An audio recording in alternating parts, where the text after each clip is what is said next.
BA final year के छठे semester में आपका इंग्लिश का सिलेबस है द मर्चेंट ऑफ वेनिस और रिटन बाय विलियम शेक्सपियर। बच्चों, हमने कैरेक्टर स्केच की बात की, समरी की बात की।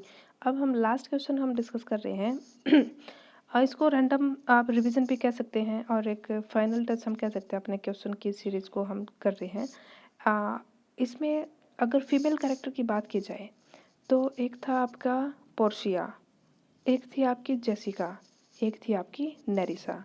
ये फीमेल कैरेक्टर्स हैं आपके प्ले में जो जिनका मेन रोल हम कह सकते हैं या फिर सबसे ज़्यादा रोल फीमेल्स का इन्हीं का है। इनके अलावा अगर कोई फीमेल कैरेक्टर है तो आप कमेंट करें और कौन से आपको फीमेल कैरेक्टर मिले जिनका डिस्कशन हमने अपने वीडियो में नहीं किया। दूसरी बात, अगर डॉटर्स की बात आए कि आपके प्ले में दो डॉटर्स हैं, एक तो है पोर्शिया जो कि पड़ोसी देश के राजा की बेटी है, एक है जेसिका जो कि शार्लोक की बेटी है। और इन डॉटर्स में क्या डिफरेंस है और क्या सिमिलरिटी है और इनके बारे में आप ऐसे टाइप क्वेश्चन कैसे लिखेंगे। तो सबसे पहले आएगा अबाउट द प्ले, फिर आएगा अबाउट द प्ले राइट जो कि हम हर एक ऐसे टाइप क्वेश्चन में करते हैं।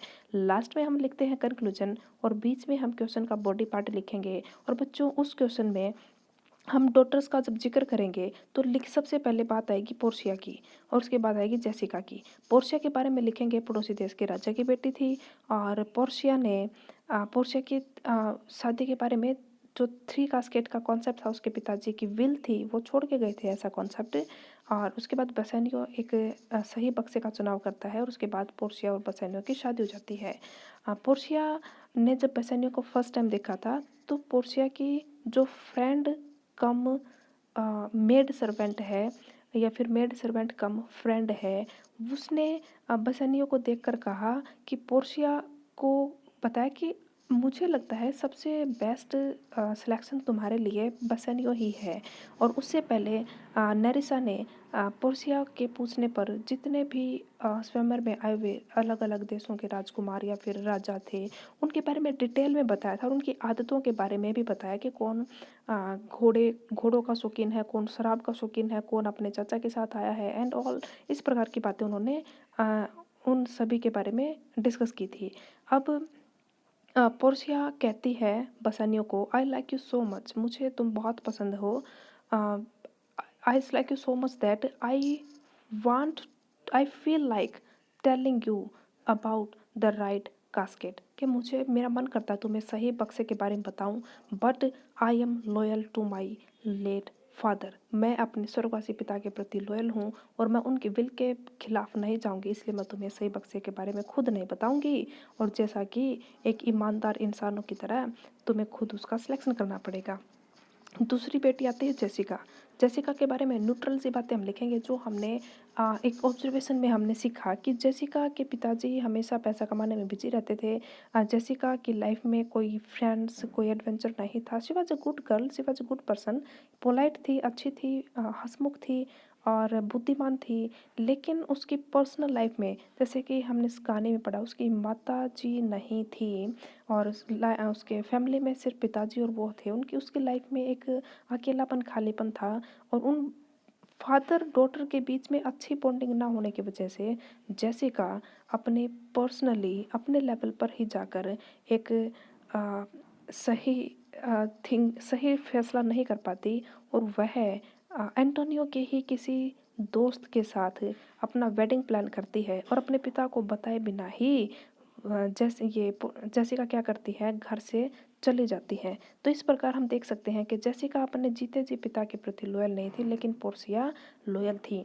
अब इनके कंडीशंस के बारे में बात करेंगे कि पोर्शिया की कंडीशन कैसी थी। भाई उसको सब कुछ समय से पहले मिलता था, एक अच्छी अच्छी सी लाइफ थी उसकी। उसके लाइफ में कुछ ऐसी ट्रेजेडी नहीं थी जैसी ट्रेजेडी जेसिका की लाइफ में हम देख सकते हैं कि शाइलोक की इसके फादर थे और वो विलेन की तरह हमारे स्टोरी में है। और ऐसे विलेन की बेटी होना अपने आप में ही एक ट्रेजिक कैरेक्टर इसको बनाता है जेसिका को। दूसरी बात, शाइलोक की विलेन होने के पीछे भी कहानी हम समझ चुके हैं कि एक सामाजिक रूप से जब इंसान को इतना गिरा दिया जाता है कि उसकी सेल्फ रिस्पेक्ट ही ख़त्म हो जाए तो इंसान से हम उम्मीद भी क्या कर सकते हैं। उसका प्रभाव, इनका ज्यू होने का प्रभाव शैलोक पर था, शैलोक का प्रभाव जेसिका पर था और यह वजह हो सकती है कि जेसिका ने शायद हालात की वजह से ऐसे कदम उठाए हों। फिर भी हम कंक्लूड करेंगे कि इस जेसिका और अच्छा कर सकती थी, थोड़ा और समझ खुद को सँभालना चाहिए था, खुद को समझना चाहिए था और शायद उसने जो किया वो हम उस फैसले को एक्सेप्ट नहीं करते, फिर हम अपनी स्वीकृति उस फैसले को नहीं देते। या फिर अगर आपको लगता है कि हमें फ़र्क नहीं पड़ता, जो उसने जो किया सही किया, आप अपने क्वेश्चन को जस्टिफाई कीजिए। आपने जो भी लिखा है उसकी जस्टिफिकेशन आपने ईमानदार शब्दों में लिखनी है। आपको आप जो भी लिखें पढ़ने वाले को लगना चाहिए कि आपने जो किया वो आपने जो लिखा है उसके पीछे सही लॉजिक आपने लगाया है, वरना कुछ भी कहा हवा में कही हुई बातें हो जाएंगी। तो बच्चों ये हमने जो डॉटर्स वाला कॉन्सेप्ट क्लियर किया, ये डॉटर्स के क्वेश्चन में तो पर्टिकुलर लिखना ही है। उसके अलावा अगर फीमेल कैरेक्टर्स की बात की जाए तो फीमेल कैरेक्टर्स के बारे में हमने लिख दिया कि पोर्शिया की डिटेल कहाँ से आई थी, कहाँ लास्ट में उसका क्या रोल था। वो बहुत बुद्धिमान थी, उसने शैलो को उसी के जाल में फंसा दिया और एंटोनियो को मरने से बचा लिया। और जेसिका ने बस एक ही उसका ज़्यादा रोल है कि वो अपने लवर के साथ अपना फ्यूचर प्लान करती है अपने पिता की सहमति के बिना। तीसरी बात नैरिशा थी, वह अपने फ्रेंड या फिर कह सकते हैं उसकी जो अ, मालिक थी पोर्शिया पोर्शिया को वह सलाह भी देती थी, उसका मेड यानी सर्वेंट थी तो सर्वेंट का काम भी करती थी। यानी इन दोनों के बीच में पर्सनल और प्रोफेशनल दो टाइप के रिलेशनशिप थे। प्रोफेशनल ये कि ये मालिक थी, ये नौकर थी। पर्सनल ये कि दोनों आपस में फ्रेंड्स भी थे। और फीमेल कैरेक्टर्स में हमने ये डिस्कस किया।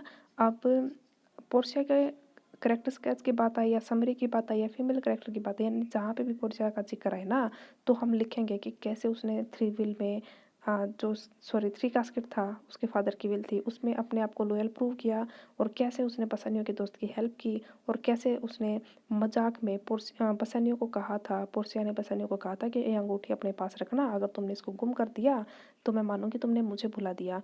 और जब कोर्ट सीन के बाद वकील के बेस में वो अंगूठी मांगती है बसानियों से और फिर पोर्शिया बनकर बसानियों के सामने आती है और अंगूठी खुद दिखा देती है और कहती है, पहले पूछती है कि तुम्हारे पास अंगूठी थी वो कहाँ गई, फिर वो कुछ इमोशनल कर देती है बसानियों को और इधर उधर की बातें करके बड़े थोड़ा फनी सीन हो जाता है कि तुमने मुझे बुला दिया, तुमने अंगूठी गुम कर दी, तुमने क्या कर दिया, तुमने वो कर दिया।